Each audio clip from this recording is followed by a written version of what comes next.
In the quiet, dark skies over the Pacific Ocean, Flight 211 was on its way from Tokyo to Los Angeles. It was a clear night, and the passengers were comfortable, some asleep, others watching movies. The pilots in the cockpit were relaxed, chatting casually about their upcoming landing.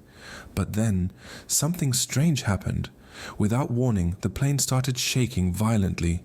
The seatbelt sign flashed, and the passengers were told to stay seated. The pilots quickly checked their instruments but couldn't find anything wrong. The sky was clear, the weather was fine, and there was no turbulence reported in the area. Yet the plane continued to shudder as if it were being hit by an invisible force. Suddenly, all the lights inside the plane flickered and went out. The passengers screamed as they were plunged into darkness. The only light came from the eerie green glow of the emergency lights along the floor.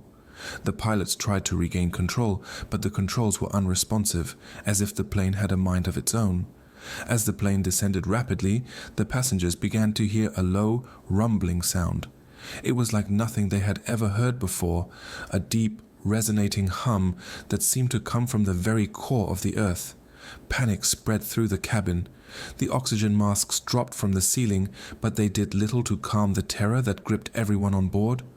The pilots frantically tried to contact air traffic control, but their radios were filled with static.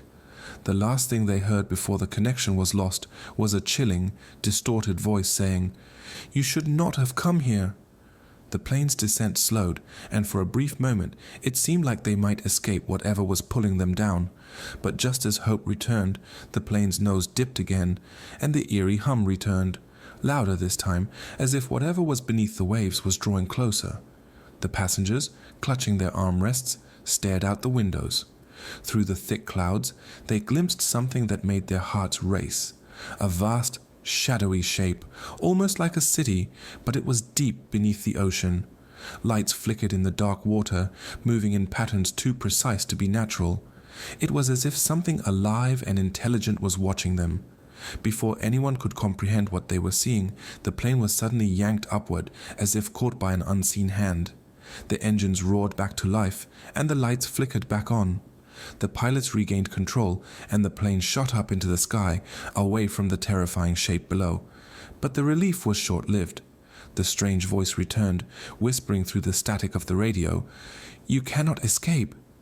Suddenly, the instruments in the cockpit went haywire, spinning wildly, and the plane began to climb higher and higher, far above its usual altitude.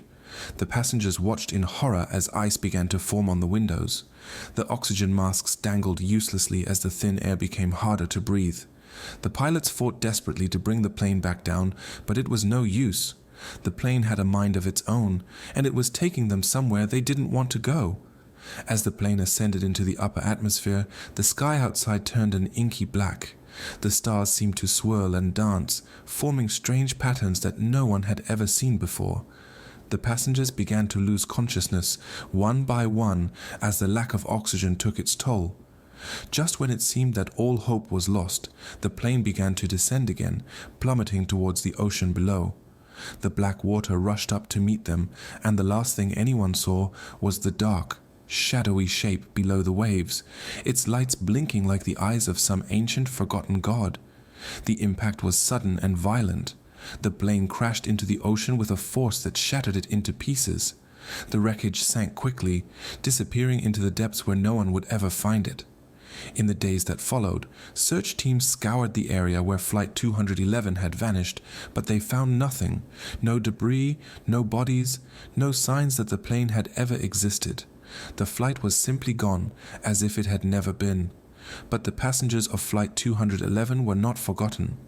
Some say that on quiet nights, when the moon is full, you can still hear the faint sound of a plane's engines in the distance, and if you listen closely, you might hear a voice whispering on the wind, "You should not have come here.